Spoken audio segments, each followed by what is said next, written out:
الحمد لله نحمده ونستعينه ونستغفره ونعوذ بالله من شرور أنفسنا ومن سيئات أعمالنا من يهده الله فلا مضل له ومن يضلل فلا هادي له وأشهد أن لا إله إلا الله وحده لا شريك له وأشهد أن محمدا عبده ورسوله يا أيها الذين آمنوا اتقوا الله حق تقاته ولا تموتن إلا وأنتم مسلمون يا أيها الناس اتقوا ربكم الذي خلقكم من نفس واحدة وخلق منها زوجها وبث منهما رجالا كثيرا ونساء واتقوا الله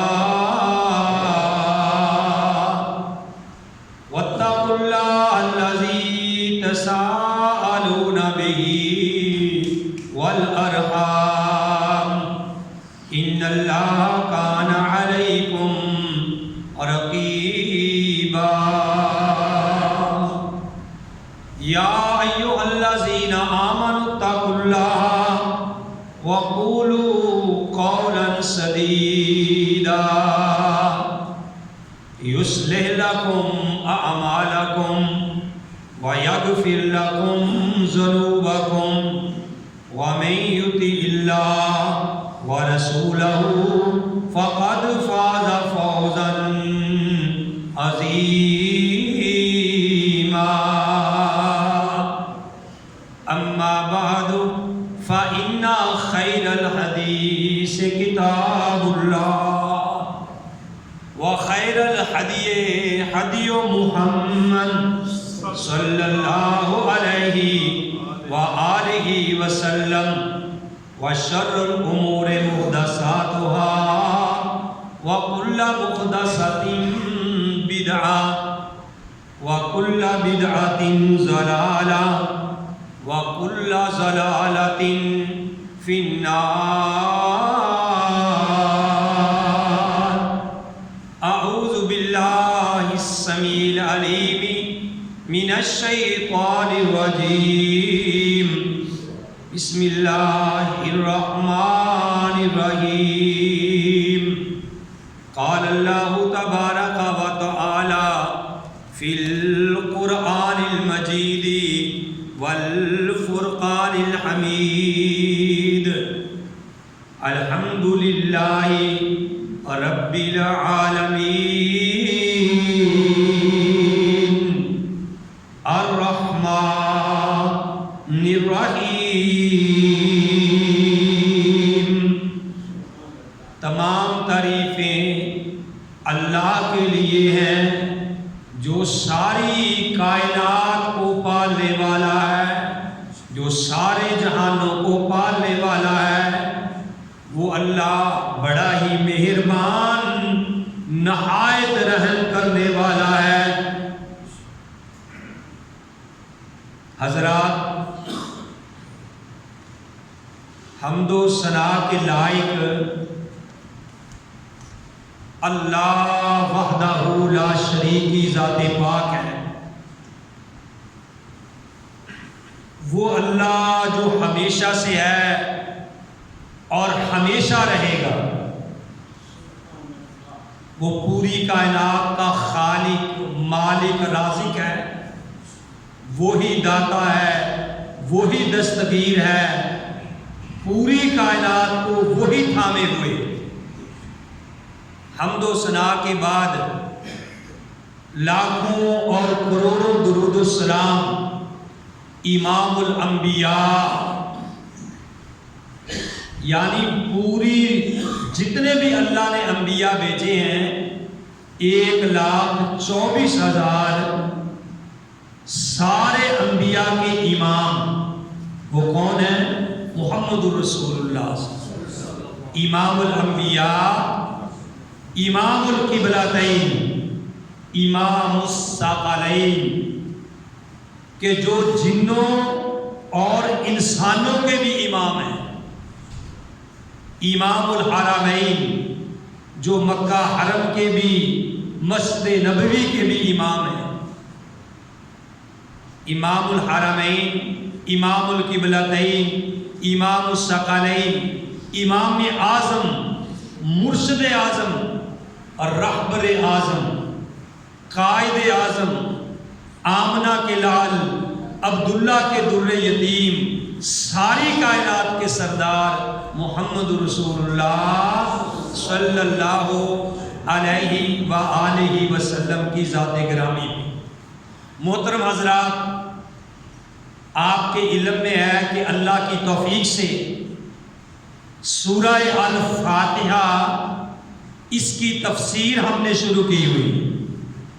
پچھلے 3 خطبات اللہ کی توفیق سے، پہلا اعوذ باللہ من الشیطان الرجیم، دوسرا بسم اللہ الرحمن الرحیم، تیسرا جمعہ الحمدللہ رب العالمین، اور آج اللہ کی توفیق سے الرحمن الرحیم، اللہ کے فضل و کرم سے اس کا ترجمہ اور اس کی تفسیر ہوگی۔ سورہ فاتحہ کے بارے میں آپ کو بتلایا ہے کہ میرے بھائیوں، پیارے نبی علیہ السلام نے اس کے کافی نام بتلائے ہیں جو چیدہ آپ کے سامنے بیان کیے تھے کہ آپ کے ذہن میں بیٹھ جائے کہ بھئی اس کو ام الکتاب بھی کہتے ہیں، اس کو یعنی ام الکتاب بھی کہتے ہیں، ام القرآن بھی کہتے ہیں، سورہ فاتحہ بھی کہتے ہیں، 7 مثانی بھی کہتے ہیں، اور اس کو الصلاح بھی کہتے ہیں، الشفا بھی کہتے ہیں، الرقیہ بھی کہتے ہیں۔ شفا کا معنی شفا دینے والی، کہ جو آدمی یہ پڑھ کے کسی کو دم کر دے اللہ شفا عطا کر دیتے ہیں۔ اور اس کا ایک نام پیارے نبی سے الرقیہ ثابت ہے کہ جو بندہ یہ پڑھ کے دم کر دے، رقیہ کا معنی ہوتا ہے دم، اور اللہ تعالیٰ اس کو شفا عطا کر دیتے ہیں۔ لیکن بات یقین کی ہے میرے بھائیوں، الشفا یعنی یہ شفا دینے والی، الرقیہ، رقیہ کا مطلب کیا ہے؟ دم۔ جو آدمی سورہ فاتحہ پڑھ کے دم کر دے اللہ احکم الحاکمین اس کو شفا عطا کر دیتے۔ اب اس کی تفسیر سنیے۔ صحیح بخاری کے اندر یہ روایت موجود ہے۔ ابو سعید خدری رضی اللہ تعالی عنہ فرماتے ہیں کہ نبی کریم علیہ السلام کے چند اصحاب عرب کے کسی قبیلے میں گئے۔ بات کو ذرا غور سے سننا، جا کے صرف 15 منٹ رہ گئے۔ کسی عرب کے قبیلے میں گئے پیارے نبی کے اصحاب۔ وہاں جب گئے، صاف بات ہے کہ مسافر جاتا ہے، تھکا ہوا ہوتا ہے، بھوک بھی لگتی ہے، پیاس بھی لگتی ہے، لیکن ان قبیلے والوں نے ان کی مہمان نوازی نہیں کی، ان کی مہمان نوازی نہیں کی۔ بھوک بیچاروں کو لگی ہوئی تھی، اور یہ مہمان نوازی کسی کی کرنا یہ بھی اللہ کی توفیق سے ہے۔ کئی لوگ تو بڑے شوق سے کرتے ہیں، ٹھیک ہے نا، کہ کوئی آئے پوچھے کے بغیر ہی یعنی وہ مہمان نوازی کرتے ہیں، ٹھیک ہے نا۔ اور کئی ایسے ہوتے ہیں کہتے ہیں یا اللہ جھوٹی ہو جائے، پہلے اس کو آتے ہی کہتے ہیں ہاں جی سناؤ، السلام علیکم، وعلیکم السلام، چائے پیو گے یا ٹھنڈا پیو گے، اور ساتھ ہی پوچھنا شروع کر دیتے ہیں چاچے دا کی حال سی بھائی، بابے دا کی حال سی، مامی دا کی، اس وقت تک وہ بات بھول جاتی۔ ٹھیک ہے نا، اور جن کو اللہ نے توفیق دی ہے وہ کرتے ہیں۔ ابراہیم علیہ السلام کا واقعہ آپ کے سامنے ہے کہ ابراہیم علیہ السلام کے پاس جب وہ فرشتے مہمانی شکل میں آئے تھے، ٹھیک ہے نا، تو ابراہیم علیہ السلام نے بغیر پوچھے گھر میں گئے اور بچڑا روسٹ کر کے ان کے سامنے لا کے رکھ دیا۔ هل اتاک حدیث ضیف ابراہیم المکرمین اذ دخلوا علیہ فقالوا سلاما قال سلام قوم منکرین فراغ الی اہلہ فجاء بعجل سمین۔ وہ فرشتے انسانی شکل میں آئے تھے، ابراہیم علیہ السلام گئے گھر میں بچڑا بھون کے ان کے سامنے لا کے رکھ دیا۔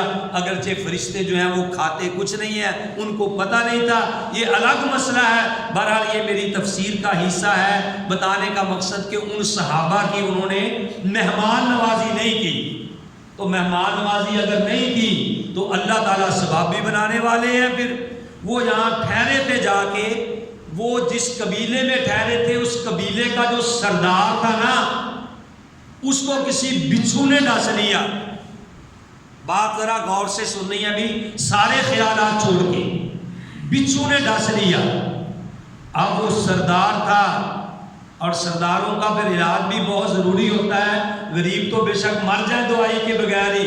وہ سردار جناب جب اس کو ڈس لیا، اس قبیلے کے لوگ آئے، وہ صحابہ کی جو ٹولی بیٹھی ہوئی تھی ان کو آ کے کہنے لگے ابھی تمہارے اندر کوئی ایسا بندہ ہے جس کے پاس کوئی دوا ہو یا کوئی منتر ہو، ہمارے سردار کو بچھو نے ڈس لیا ہے۔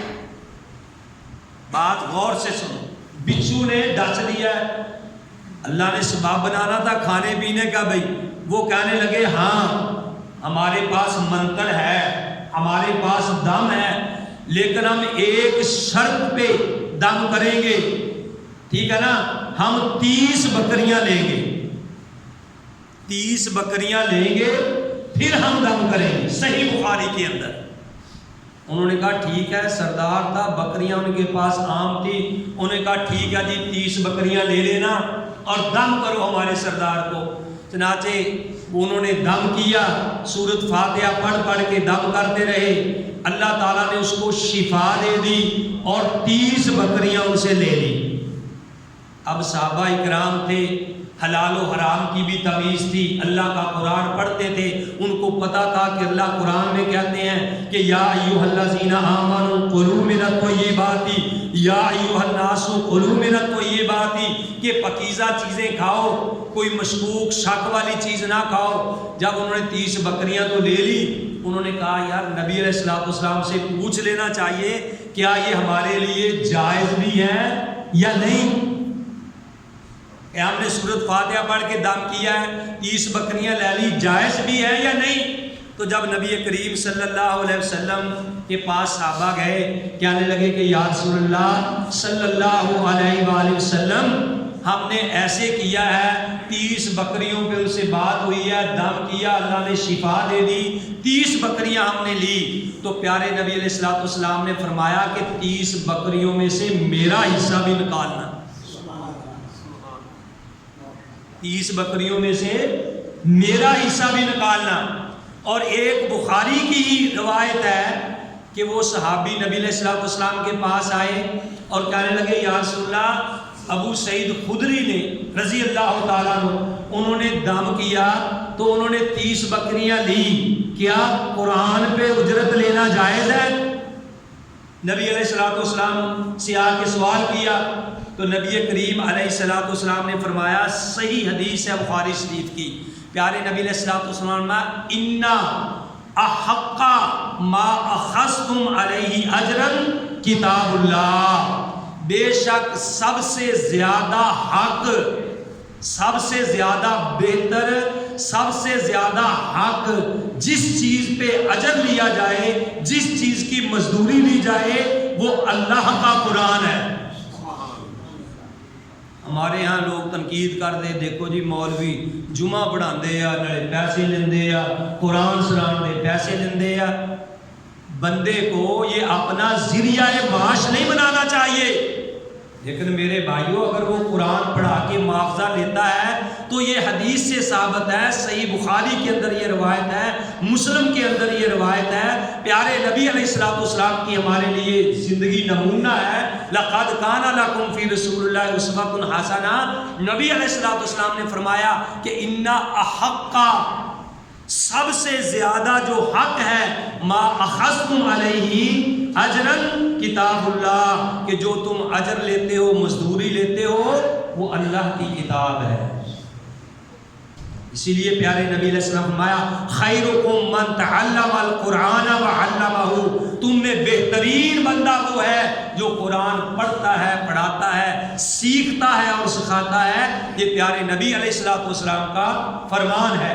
تو بھائیو سورہ فاتحہ کی تفسیر ہے، اور اس تفسیر کے حوالے سے یہ میں حدیث آپ بھائیوں کے سامنے لایا ہوں کہ پیارے نبی علیہ الصلوۃ والسلام نے سورۃ فاتحہ کے بارے میں یہ بات فرمائی ہے۔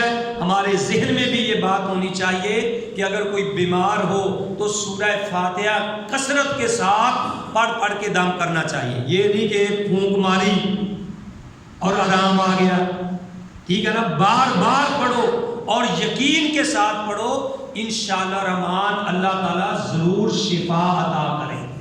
تو بات سورہ فاتحہ کی ہو رہی تھی، پچھلے جمعے بتایا تھا کہ الحمدللہ رب العالمین، تمام تعریفیں اللہ کے لیے ہیں جو ساری کائنات کو پالنے والا ہے، جو ساری کائنات کا رب ہے۔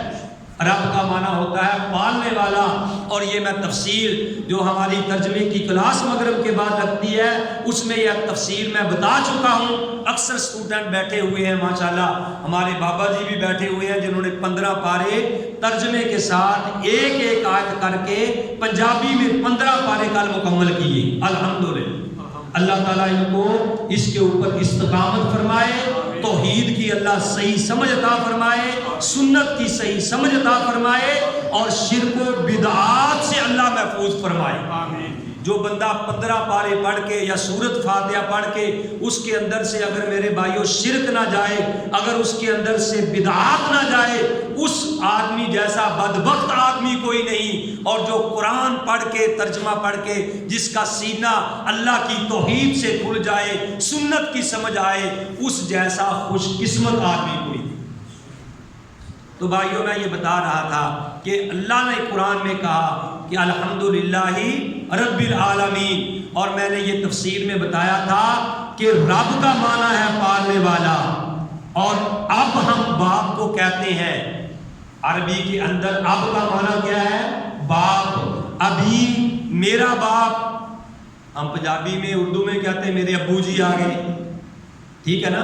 ابھی کا معنی میرا باپ، یعنی رب بھی پالتا ہے اور اب بھی پالتا ہے۔ وقار صاحب جاگ کے، اب بھی پالتا ہے اور رب بھی پالتا ہے، لیکن فرق یہ ہے کہ رب پوری کائنات کو پالتا ہے اور اب صرف اپنے گھر والوں کو ہی پالتا ہے، ٹھیک ہے نا جی۔ رب جو ہے اس کو نیند نہیں آتی، اب کو نیند آتی ہے۔ رب جو ہے اس کو موت نہیں، اب کو موت آئے گی۔ رب جو ہے وہ بیمار نہیں ہوتا، اب بیمار ہوتا ہے۔ رب پوری کائنات کو پالنے والا ہے، اب صرف اپنے گھر والوں کو پالنے والا ہے۔ تو اللہ نے کہا الحمدللہ رب العالمین۔ ویسے تو الحمدللہ رب العالمین پہ ہی میرے بھائیو اللہ کی توفیق سے 6 ماہ جو ہے صرف اسی ایک آیت کی تفسیر پہ لگ سکتے ہیں، لیکن میں یہ نہیں چاہتا کہ آپ کو آزمائش میں ڈالوں، اور بعض لوگ پھر اکتا جاتے ہیں کہ یہ کیا ہوا۔ تو میں آپ کے سامنے سیدھا وہ مسائل رکھتا ہوں کہ جو ہمارے کام آئے، آسانی سے ہمیں سمجھ آ جائے۔ تو الحمدللہ رب العالمین کی تفسیر ہوئی، آگے اللہ نے فرمایا الرحمن الرحیم، کہ اللہ بڑا ہی مہربان اور نہایت رحم کرنے والا ہے۔ رحمان بھی اللہ کا نام ہے، رحیم بھی اللہ کا نام ہے۔ ویسے تو شروع میں بسم اللہ الرحمن الرحیم میں بھی یہ رحمان اور رحیم آئے ہیں، تو یہاں پھر اللہ نے الگ کہا ہے الرحمن الرحیم۔ رحمان بھی اللہ کا نام ہے، رحیم بھی اللہ کا نام ہے، لیکن رحمان اور رحیم میں فرق یہ ہے کہ رحمان اللہ تعالیٰ دنیا کے اوپر ہر کے اوپر ہے، چاہے اس کو کوئی مانتا ہے چاہے نہیں مانتا، کوئی نماز پڑھتا ہے نہیں پڑھتا، کافر ہے فاسق ہے فاجر ہے وہ چور ہے جو بھی ہے، اللہ تعالیٰ ہر کے اوپر رحمان ہے۔ اس کو روشنی سورج کی مل رہی ہے، اس کو تندرستی اللہ دے رہا ہے، ہوا اس کو مل رہی ہے، کھانے کے لیے اس کو دے رہا ہے، اولاد اس کو دے رہا ہے، صحت دے رہا ہے، حسن دے رہا ہے، تندرستی دے رہا ہے، کیونکہ وہ رحمان ہے۔ لیکن رحیم اللہ تعالیٰ قیامت والے دن صرف اور صرف مومن لوگوں پہ ہوگا۔ یہ فرق ہے رحمان میں اور رحیم میں۔ تو میرے بھائیوں تفسیر میں آتا ہے کہ ہم کہتے ہیں رحمان اور رحیم، اگر اللہ رحمان نہ ہوتا، اللہ رحیم نہ ہوتا تو تمہیں کوئی بھی دنیا میں چلتا پھرتا انسان نظر نہ آتا، سب تباہ ہو جاتے۔ یہ اللہ کی رحمت ہے، اللہ کی مہربانی ہے کہ وہ سب کچھ دیکھتے ہوئے بھی اللہ تعالیٰ ان کی فوراً پکڑ نہیں کرتا، ان کو کھانا بھی دے رہا ہے، اس کو صحت بھی دے رہا ہے، اولاد بھی دے رہا ہے۔ اللہ کو نہیں جو مانتے اللہ ان کو زیادہ دے رہا ہے۔ رحمان کتنا ہے؟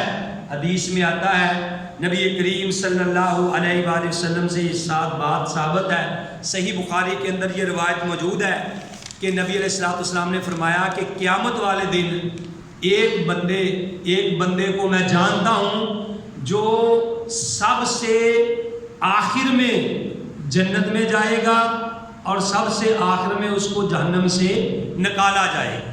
میں اس بندے کو جانتا ہوں، اللہ احکم الحاکمین اس کے کندھے کے اوپر ہاتھ رکھیں گے، اس کے کندھے کے اوپر ہاتھ رکھیں گے۔ ایک روایت میں یہ آتا ہے کہ ایک بندہ اللہ تعالیٰ اس کے کندھے کے اوپر ہاتھ رکھیں گے کہ بتا بھی تو نے فلاں جرم کیا تھا، فلاں جرم کیا تھا، فلاں جرم کیا تھا؟ وہ کہے گا ہاں جی میں نے فلاں جرم کیا تھا۔ اللہ فرشتوں کو کہیں گے کہ اس کی جو نیکیاں نا بڑے بڑے گناہ ابھی وہ اس کے سامنے نہ کرنا۔ اس کو کہا جی فلاں گناہ کیا، وہ اقرار کرے گا کیا تھا، تو اللہ کہے گا کہ ٹھیک ہے بھائی جا، دنیا میں تیرے عیبوں پہ پردہ ڈالے رکھا، آج بھی میں لوگوں کے سامنے تیرے عیب پہ پردہ ڈال کے تجھے جنت میں بھیج دیتا ہوں۔ ایک آدمی کے بارے میں آتا ہے کہ اللہ اس سے پوچھے گا کہ بلا بھی فلاں تو نے جرم کیا، یہ جرم کیا، یہ کیا، وہ کہے گا ہاں جی کیا ہے۔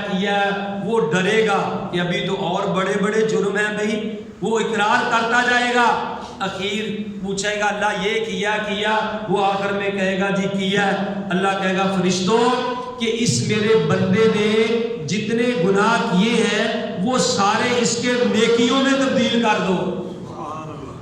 تو جب اللہ یہ کہے گا نا تو وہ بندہ کہے گا اللہ میں نے اور بھی بڑے گناہ کیے ہیں جو مجھے یہاں نظر نہیں آ رہے۔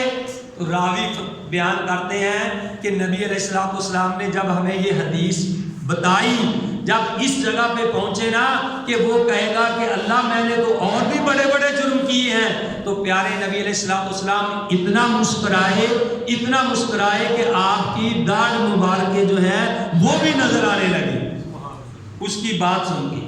تو کیا پھر یہ اللہ رحمان نہیں ہے، اللہ رحیم نہیں ہے؟ تو میرے بھائیوں پیارے نبی علیہ السلام نے فرمایا کہ قیامت والے دن دو بندوں کو اللہ حکم دے گا کہ جاؤ جہنم میں چلے جاؤ۔ ایک بھاگتا ہوا جائے گا، ایک کبھی پیچھے مڑے گا پھر آگے بڑھے گا، پیچھے مڑے گا پھر آگے مڑے گا، آگے بھاگے گا۔ اللہ ان دونوں کو بلائے گا، جو بھاگ رہا تھا اس سے اللہ کہے گا کیا تجھے معلوم نہیں کہ آگے جہنم ہے اور تو بھاگتا جا رہا ہے؟ وہ کہے گا کہ اللہ میں نے ساری زندگی میں نے سوچا کہ اللہ کا دنیا میں کہنا نہیں مانا، چلو آج اللہ نے جو کہا ہے وہ میں مان لیتا ہوں، میں اس لیے بھاگتا جا رہا تھا تیرا حکم سمجھ کر۔ دوسرے کو اللہ پوچھے گا کہ بتا بھائی جب میں نے آرڈر دیا تھا تو پیچھے مڑ کے کیوں دیکھ رہا تھا؟ وہ کہے گا کہ اے اللہ میں نے تیری کتاب میں پڑھا ہے کہ الرحمن الرحیم، اللہ بڑا مہربان ہے، اللہ بڑا رحیم ہے، تو میں پیچھے مڑ کے اس لیے دیکھ رہا تھا کہ کہ شاید اب بھی اللہ مجھے آواز دے دے، کہ اب بھی اللہ مجھے آواز دے کے بلا لے، تو اللہ فرمائے گا جاؤ میں تم دونوں کو معاف کر دیں۔ اللہ نے قرآن میں کہا الرحمن الرحیم، اللہ بڑا مہربان اور نہایت رحم کرنے والا ہے۔ اللہ سے دعا ہے کہ اللہ تعالیٰ ہم سب کو صحیح معنوں میں کتاب و سنت پہ عمل کرنے کی توفیق نصیب فرمائے۔ وما علیہ الا